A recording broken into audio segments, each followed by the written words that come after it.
पत्रकार साथियों, दिल्ली प्रदेश कांग्रेस कमेटी के सभागार में आप लोगों का स्वागत है। हम चुनाव तक आपको 2 बार पत्रकार वार्ताओं के लिए आमंत्रित करते हैं। आपको हो रही इस असुविधा के लिए हम आपकी इस पीड़ा के साथ हैं। आज हमारे लिए गौरव का क्षण है कि हमारे बीच समूचे देश के युवा हल्ला बोल के प्रणेता, उसके राष्ट्रीय प्रमुख अनुपम जी हमारे बीच हैं, जिन्होंने एक ऐसी क्रांति का सूत्रपात किया है, खास करके शिक्षा के अधिकार की एक ऐसी क्रांति का सूत्रपात किया है जिसने करोड़ों करोड़ों देश के बच्चों का मार्ग प्रशस्त किया है। जब मैं अनुपम जी से पूछ रहा था कि आपका पूरा नाम बताइए, तो उन्होंने कहा अनुपम ही है, और मुझे विश्वास है कि किसी भी क्रांति कोई उपनाम से नहीं चलाई जा सकती। तो ये एक अनुपम उदाहरण उन्होंने प्रस्तुत किया, और राज्य दर राज्य सारी सरकार की पीड़ा और वेदनाओं को सहन करने के बाद वो आज इस मुकाम पर पहुंचे कि समूचे देश की युवाओं की सबसे मुखर आवाज बनकर हमारे बीच है। हमारे साथ ज्योति जी हैं, जो अखिल भारतीय कांग्रेस कमेटी के प्रवक्ता और हम लोगों के साथ यहाँ कोऑर्डिनेशन का काम कर रहे हैं, जो जेएनयू के एलुमनाई के प्रमुख भी हैं। और मैं अनुपम जी से अनुरोध करता हूं कि अपने साथी मित्रों के परिचय के साथ आप इस पत्रकार वार्ता को औपचारिक रूप से शुरुआत करें। बहुत बहुत धन्यवाद अभय जी। दोस्तों, आज की यह प्रेस वार्ता मेरे हिसाब से बहुत महत्वपूर्ण है, और इस प्रेस वार्ता में मेरे साथ युवा हल्ला बोल आंदोलन के कई और नेता हैं और हमारे संघर्ष के साथी हैं, जिनको आपने पिछले 5-7 साल में, पिछले लंबे समय से कई आंदोलनों में, कई एजिटेशंस को दिशा देते हुए, लीड करते हुए देखा है। मैं अपनी दाहिनी तरफ से परिचय शुरू कर रहा हूं। हमारे साथ प्रशांत कमल जी हैं। प्रशांत कमल युवा हल्ला बोल के राष्ट्रीय महासचिव भी हैं। आपने देखा होगा, जब बैंकों के निजीकरण के खिलाफ युवा हल्ला बोल का एक बड़ा अभियान चला था देश भर में, उसमें कोऑर्डिनेशन में और उसके नेतृत्व में, चाहे कई यूनियंस के साथ हो, चाहे बैंक कर्मियों के साथ हो, उसमें प्रशांत जी की बहुत अहम भूमिका रही थी। प्रशांत जी के बगल में सुरिंदर सिंह कोहली जी हैं। कोहली जी पहले दिन से संगठित असंगठित क्षेत्र में रोजगार को लेकर जितने भी ऐसे लोग हैं उनके बीच काम करते रहे हैं। दिल्ली से लेकर राजस्थान, उत्तर प्रदेश, बिहार में सक्रिय रहे और आज आपके समक्ष हैं। मेरी बाईं तरफ ज्योति जी से आप सब परिचित हैं अच्छी बेहतर ढंग से, रजत यादव जी हैं। रजत यादव कई भर्तियों को लेकर जो आंदोलन हुए, आपको ध्यान में होगा, रेलवे भर्ती को लेकर इस देश में बहुत बड़ा आंदोलन हुआ था, रेलवे एनटीपीसी को लेकर, उसका नेतृत्व किया। अग्निपथ आंदोलन के दौरान काम किया। मैं मिस कर गया, हमारे साथ प्रशांत जी जो है वो अग्निपथ आंदोलन के दौरान तिहाड़ जेल में भी कैद थे, मोदी सरकार की मेहरबानी से। और रजत की बाईं तरफ हमारे एक और साथी आप देख रहे हैं, गोविंद मिश्रा जी हैं, जो युवा हल्ला बोल के कार्यकारी अध्यक्ष भी हैं। एसएससी आंदोलन, यूपीएससी के सीसेट आंदोलन जैसे कई आंदोलनों का नेतृत्व किया है। अग्निपथ के खिलाफ बड़ी लड़ाई लड़ी पूरे देश भर में, उसका खामियाजा भुगता, केस मुकदमे झेले, तिहाड़ जेल के दर्शन किए मोदी जी की कृपा से। तो आज आपके सामने हमारे कुछ साथी हैं जिनका अभी मैंने परिचय कराया। ये प्रेस वार्ता साथियों, मुख्य रूप से मैं 2 विषय पे बात करूंगा। एक तो दिल्ली के पर्यावरण पे, और क्योंकि पर्यावरण को लेकर पूरा एक युवा हल्ला बोल आंदोलन का पूरा एक फ्रंट रहा है जो लगातार काम करता रहा है, वो चाहे दिल्ली एनसीआर में हो, कूड़े की बात हो, एयर क्वालिटी की बात हो, या जल प्रदूषण की बात हो, चाहे देश में बक्सवाहा के मामले हो, आरे फॉरेस्ट का मामला हो, कई जगहों पे। तो एक तो दिल्ली के पर्यावरण पे बात होगी और दूसरा रोजगार पर बात होगी। साथियों, दिल्ली की आज जो हालत है, देखिए, आपसे हमसे बिल्कुल भी ये छिपा हुआ नहीं है कि कोई भी मौसम आ जाए, जिस तरह का मौसम आता है उस तरह की दिल्ली में एक नई तरह की परेशानी आ जाती है। गर्मी का महीना हो, पीने का पानी नहीं मिलता। जाड़े का महीना आ जाए, सांस लेने में दिक्कत होने लग जाती है। बारिश हो जाए तो आप सड़क पे चल नहीं पाएंगे। जो सीजन है उस सीजन के लिए आपके पास दिल्ली में एक नई तरह की समस्या है। और दिल्ली जिसको हमें पूरे दुनिया के समक्ष अर्बन इंफ्रास्ट्रक्चर के एक मॉडल की तरह पेश करना चाहिए था, उस दिल्ली की हालत आज ऐसी है कि दिल्ली के बाकी इंफ्रास्ट्रक्चर्स को तो छोड़िए, दिल्ली में रहना दूभर हो गया है। हम पानी क्या पिएंगे, सांस क्या लेंगे, जब इतने फंडामेंटल बात पे दिल्ली में चिंता होने लग जाए तो बाकी बातें तो दूर की बात है। दिल्ली का हाल बेहाल है आज के समय में। अगर हम 2 लाइन में कहें तो आज की दिल्ली की 3 निशानी जहरीली हवा, बिखरा कूड़ा और नल में गंदा पानी। लेकिन आप जरा आज से 10-11 साल पहले पीछे खुद को ले जाइए। आप लोग चाहे तो अपनी आंखों को बंद करके एक बार इमेजिन करिए। आज से 10-12 साल पहले की दिल्ली मैं आपको दिखाता हूं। साफ सुथरी दिल्ली, चौड़ी सड़कें, प्रदूषण दूर करने के लिए सीएनजी लो फ्लोर बसेज आई, मेट्रो, दिल्ली चमक रही थी। आपको याद होगा कॉमनवेल्थ गेम्स के बाद दिल्ली में बड़ा परिवर्तन हुआ, दिल्ली चमक रही थी और दिल्ली उस दिशा में बढ़ रही थी जहां की दुनिया के सबसे बेहतरीन शहर के तौर पे हम दिल्ली पर गौरव कर रहे थे और आगे अगर उसको बढ़ाया जाता तो हम और गौरव कर सकते थे। उसी चमकती दिल्ली में शहर के कोने कोने में आपको कई सारे पोस्टर्स, होर्डिंग्स, बैनर्स दिखते होंगे। उस समय की बात मैं कर रहा हूं।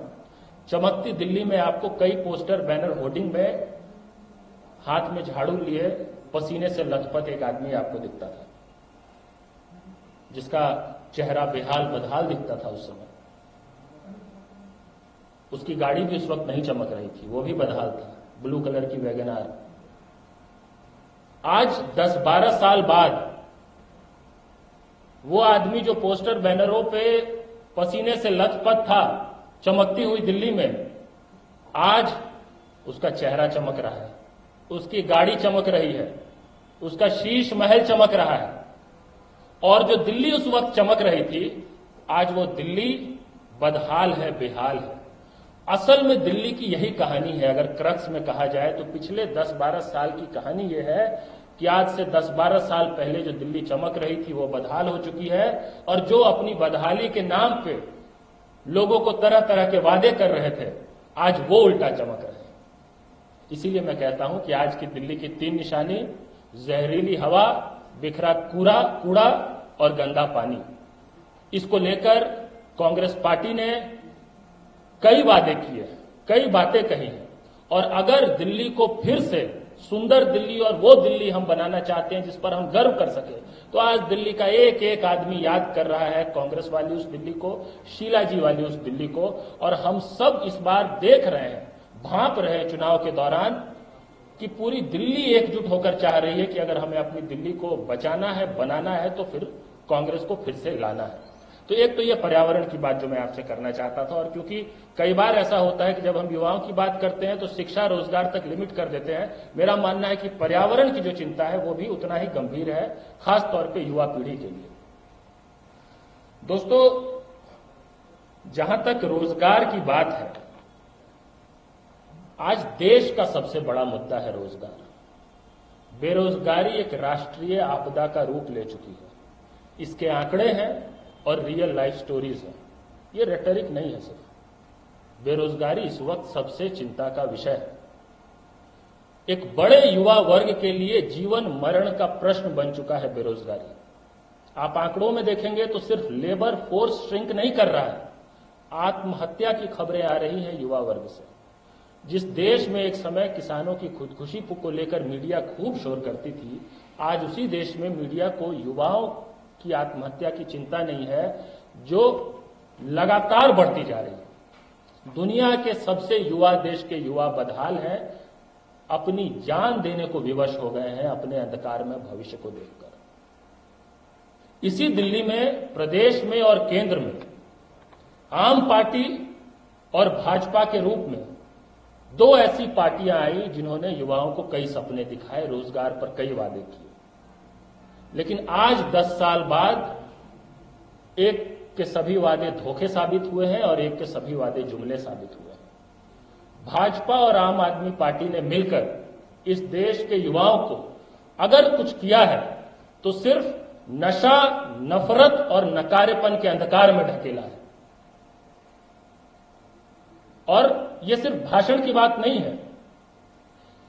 आप देखिए, दिल्ली की ही अगर हम बात करें, दिल्ली में DSSB है, Delhi state subordinate service selection board. 2013 से लेकर 2019-20 के करीब तक की 29 भर्तियां थी जो पेंडिंग थी। 29 युवा हल्ला बोल के हमारे साथियों ने आंदोलन किया, प्रदर्शन किया, उसके दबाव में सरकार ने फिर कैलेंडर जारी किया। कैलेंडर तो जारी कर दिया, लेकिन फिर उन भर्तियों का क्या हुआ ये सरकार को बताना चाहिए। अभी पिछले साल अगस्त 2024 में दिल्ली के विज्ञान भवन में माननीय LG साहब ने 629 युवाओं को नियुक्ति पत्र बांटते हुए और ये कहते हुए कि मोदी जी बिल्कुल कमिटेड है रोजगार नौकरी देने के लिए, ये वादा किया कि मार्च 2025 तक हम सिर्फ DSSB के जरिए 20,000 भर्तियां पूरी करेंगे। ये वाइडली रिपोर्टेड है, उन्होंने ट्वीट किया, अखबारों में इसकी रिपोर्टिंग है। सरकार को बताना चाहिए कि मार्च 2025 तक वो 20,000 भर्तियां DSSB से उनका क्या हुआ। दिल्ली आज केंद्र बन गया है। देश भर से बेरोजगारी से पीड़ित नौजवान जो विवश हो गए हैं कि क्योंकि उनके पास कहीं और कोई अवसर नहीं है तो वो सरकारी नौकरी की तैयारी करे, वो सब दिल्ली के मुखर्जी नगर, नेहरू विहार, ओल्ड राजेंद्र नगर, कटवरिया सराय जैसे इलाकों में छोटे छोटे कमरों में रह के बिल्कुल विपरीत परिस्थितियों में रहकर एक सपना देखते हैं एक अदद नौकरी का। लेकिन दिल्ली की सरकार की संवेदनशीलता अगर हमको देखनी हो तो आप ये जान जाइए कि कोचिंग संस्थानों में अप्रिय हादसे हो जाना दिल्ली में आम बात हो गई है। कभी मुखर्जी नगर में किसी कोचिंग संस्थान में आग लग जाती है, कभी ओल्ड राजेंद्र नगर में बेसमेंट में पानी ऐसा भर जाता है कि 3-3 छात्र उनकी मृत्यु हो जाती है। इसको मर्डर कहेंगे, मृत्यु सिर्फ नहीं कहेंगे, ये तो सरकारी मर्डर है। शोर शराबा होता है, आप लोग रिपोर्ट करते हैं, दिखाते हैं, और फिर उसकी जवाबदेही कहां तय होती है? किसको सजा हुई ओल्ड राजेंद्र नगर में जो 3 छात्र जिनकी जान चली गई, किसको सजा होती है? इस तरह की कितने अप्रिय हादसे हुए हैं दिल्ली में, उनकी छात्रों की जान की, अधिकारों की कोई कीमत ही नहीं है। और अगर सरकार की संवेदना जांचनी हो तो उस दौरान छात्रों के मन में जिस कोचिंग वाले के प्रति सबसे ज्यादा रोष था, सबसे ज्यादा गुस्सा था, उसको आम आदमी पार्टी ने टिकट देकर चुनाव लड़वाने का काम किया है। यह है संवेदना आम पार्टी की देश के युवाओं के प्रति, दिल्ली के उन बेरोजगार युवाओं के प्रति जो अपनी नौकरी के लिए सैकड़ों किलोमीटर दूर से दिल्ली में आके रहने को मजबूर हैं, एक नौकरी का सपना देखते हैं। आप किसी भी प्रतियोगी परीक्षा के छात्र से पूछ लीजिए कि उनकी जो हालत है उसके लिए जिनके प्रति उस वक्त सबसे ज्यादा रोष था, उनको आम आदमी पार्टी टिकट देकर चुनाव लड़वा रही है कि नहीं लड़वा रही है। यह है इनकी संवेदना। इस पर हम सवाल उठा रहे हैं। और कांग्रेस पार्टी की संवेदनशीलता आपको देखनी, एक तरफ तो आपने संवेदनहीनता देख लिया, संवेदनशीलता आपको अगर कांग्रेस पार्टी की देखनी है, अभी कांग्रेस पार्टी के नेता राहुल गांधी जी, आपने देखा पटना के गर्दनी बाग में धरना स्थल पर गए। बीपीएससी को लेकर इस देश में इतना बड़ा आंदोलन हो रहा है, बीपीएससी के अभ्यर्थियों से मिले, उनकी पीड़ा को समझा, उनके दर्द को समझा। दिल्ली के अलग अलग इलाकों से, मुखर्जी नगर, नेहरू विहार, ओल्ड राजेंद्र नगर, कटवरिया सराय, न जाने कई इलाकों से भारी संख्या में बीपीएससी की परीक्षा देने भी छात्र अभ्यर्थी गए थे।